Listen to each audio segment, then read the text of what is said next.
Guys, I am literally shaking right now, because what Travis Kelce just did for Taylor Swift at their private dinner in New York City has completely broken the internet and left Taylor in tears of pure joy. And when I tell you this is the most romantic thing I've ever witnessed, I'm not exaggerating even a little bit. If you've ever doubted that true love still exists in this world, what happened last night at one of Manhattan's most exclusive restaurants will change your mind forever. Picture this. Taylor and Travis, two of the biggest names on the planet, decide to take a break from the glare of stadium lights and paparazzi flashes for what was supposed to be a simple, quiet dinner. The city outside is alive with the hum of summer. Yellow cabs darting down Fifth Avenue, the distant glimmer of Times Square. But inside this restaurant, time seems to slow down. Taylor walks in wearing a black dress that catches the candlelight just so, making her look like she stepped straight out of a classic romance. Travis, towering and effortlessly handsome in a perfectly tailored navy suit, keeps his eyes on her like she's the only person in the world. They're seated at a corner table adorned with fresh peonies and soft, golden candles. If you were there, you'd see their knees brushing under the table, their hands finding each other almost unconsciously. For most of the evening, they talk quietly, laughter and whispered secrets shared over plates of truffle pasta and fresh oysters. The staff, sworn to secrecy, move discreetly, sensing the significance of the night but never intruding. Then, as the dessert course arrives, a chocolate masterpiece almost too beautiful to eat, everything changes. Instead of picking up his spoon, Travis stands up in front of the entire room. Conversations stop mid-sentence. Forks pause halfway to mouths. Every eye in the restaurant is drawn to this moment, instinctively aware that something extraordinary is about to happen. Travis circles the table and kneels beside Taylor. It's not a proposal, at least, not the kind you'd expect. He reaches into his jacket and pulls out a small, velvet box, beautifully wrapped. Taylor's hands tremble slightly as she opens it, revealing a delicate silver necklace with a tiny charm. The number 13. To anyone else, it might seem like a simple, if lovely, gesture. But if you know Taylor Swift, you know that 13 is her lucky number. The number she's written on her hand before every show. The number that's woven into the fabric of her life. This alone would be enough to make her smile, but Travis isn't finished. He looks right into her eyes, his voice steady but thick with emotion, and says, "I know how much this number means to you, and I want you to know that you're my lucky number 13. I promise to love you through every season of our lives together." There's a hush in the restaurant so absolute you can hear Taylor's breath catch. But then Travis leans in and tells her there's more. He confesses that he's been working with her favorite jewelry designer for weeks to create this piece, and that the charm isn't just engraved with a number. On the back, in tiny, perfect script, are the coordinates of the very spot in Arrowhead Stadium where they shared their first kiss. Taylor's reaction is pure, unfiltered emotion. Tears well up, and for a moment she's too overwhelmed to speak. She just throws her arms around Travis, whispering, "I can't believe you remembered that. I love you so much." He holds her hands, gently wiping her tears. Witnesses in the restaurant are transfixed. Some are crying, others are smiling so wide their faces hurt. Even the waiters, trying to maintain their professional composure, are fighting back tears. It's the kind of moment you think only happens in movies, but here it is, unfolding right in front of everyone. And just when you think it can't get any more romantic, Taylor surprises everyone. She reaches into her purse and pulls out a small, wrapped box she's been keeping for just the right moment. Inside is a custom watch she's had made for Travis. On the back, engraved in her handwriting, are the words, "My heart belongs to you," along with the date of their first official date. Travis's reaction is everything. He's stunned, jaw dropping slightly as he reads the inscription. He looks at Taylor with tears shining in his own eyes, and for a long moment neither of them says a word.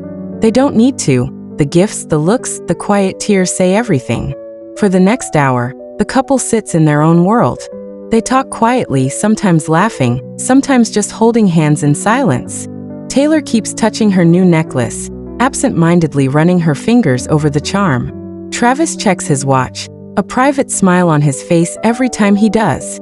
They lean across the table, touching each other's faces, whispering words no one else can hear. The restaurant staff, so moved by the palpable love between them, decide to send over a complimentary bottle of champagne and cover the cost of the meal. It's their way of honoring a love story that has, for a few magical hours, turned their everyday dining room into the setting of a real-life fairy tale.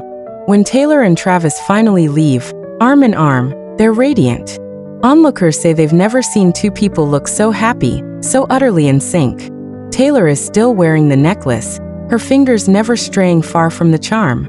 Travis's new watch gleams on his wrist, a quiet reminder that he's loved truly and deeply. What makes this story even more remarkable is that it wasn't a planned photo op. There were no official photographers, no press releases, no stage-managed moments. This was a private, genuine expression of love between two people who have learned to value the quiet, meaningful details that make a relationship real. Social media, as you might expect, exploded. Within hours, fans began sharing their own stories of romantic gestures, posting photos of meaningful gifts and recounting moments when they felt truly seen and loved by their partners. The hashtags #trailer and #lucky-number-13 trended worldwide, and the comments flooded in. If he doesn't know your lucky number, don't date him. This is the bar for romance now. Travis Kelce, you win. Who is cutting onions in here? But beneath all the memes and gifs, there's a deeper truth. Gestures like these aren't about expensive gifts or grand public displays. They're about knowing your partner's heart, about remembering the little things, the stories and moments that matter, about creating new memories that build on the foundation of trust, respect, and mutual adoration. The necklace was more than just jewelry. It was a message. I see you. I know what matters to you. I want to be part of your history, your present, and your future. The engraved coordinates weren't just numbers. They were the map of a love story, written in longitude and latitude instead of ink and paper. And Taylor's gift to Travis was just as meaningful. A watch isn't just a timepiece. It's a way of telling someone you want to share every second, every minute, every hour with them. The inscription, "My heart belongs to you," is a promise that even as time passes, her love will remain constant. It's easy to be cynical about celebrity relationships, to assume they're all about PR and headlines.